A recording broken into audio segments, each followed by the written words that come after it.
Hello, পরিতোষবাবু শুনছেন? আমি। হ্যাঁ বিকাশবাবু, বলুন।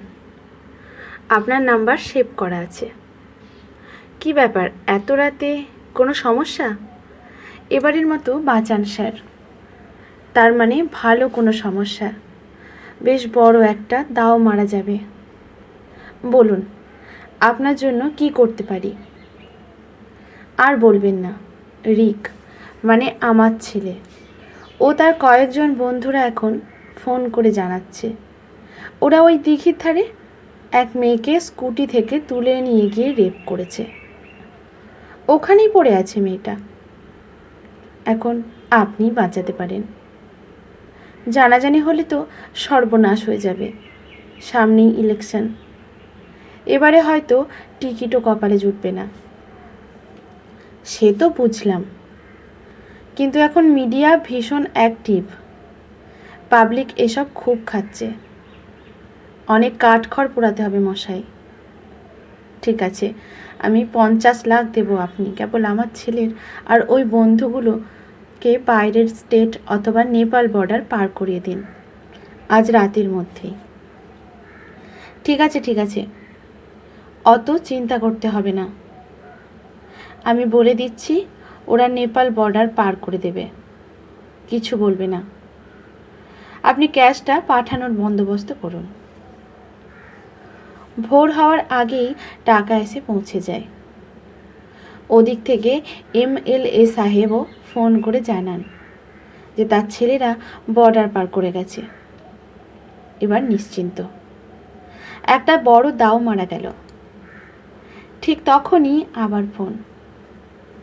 স্যার, আমি দিঘির পাড় থেকে বলছি, এখানে এখনই চলে আসুন। একটা মেয়ে অচৈতন্য হয়ে পড়ে আছে। এই এবার শুরু হলো যত জ্বালা। পুলিশের ঠেলা সামলাও।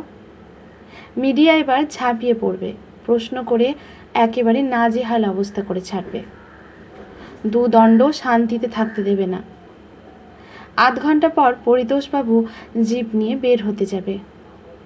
এমন সময় তার স্ত্রী তাকে ফোন করে। শুনছ, মেয়েটা সারা রাত বাড়ি ফেরেনি। ফোন করছি, সুইচ অফ বলছে। বন্ধুদের কাছে ফোন করলাম, বলছে ও রাতে পার্টি থেকে বের হয়ে গেছে। তারপর কোথায় গেছে ওরা জানে না। পরিতোষবাবু অজানা আশঙ্কায় তড়িঘড়ি করে জিপ স্টার্ট দিতে বলে। দিঘির পাড়ে হন্তদন্ত হয়ে চলে আসে। এসে দেখে মেয়েটা উপুর হয়ে পড়ে আছে, প্রায় সম্পূর্ণ বিবস্ত্র। অত্যাচারে মুখটা বিকৃত হয়ে আছে, রক্তের চাপ চাপ দাগ চারিদিকে। ভালো করে মুখটা চেনাই যাচ্ছে না। ভালো করে দেখতে গিয়ে এ তো পামেলা, তারই মেয়ে। শয়তানরা মেয়েটাকে মেরেই ফেলেছে। হায় ভগবান, পরিতোষবাবু আর কিছুই ভাবতে পারছেন না। বুকে হাত দিয়ে বসে পড়লেন। তার মাথাটা বনবন করে ঘুরছে। 50 লাখ, মাত্র 50 লাখ টাকায় তিনি তার মেয়েকে বেচে দিলেন। মাটিতে লুটিয়ে পড়লেন পরিতোষবাবু। আজকের গল্পটি এখানে সমাপ্ত।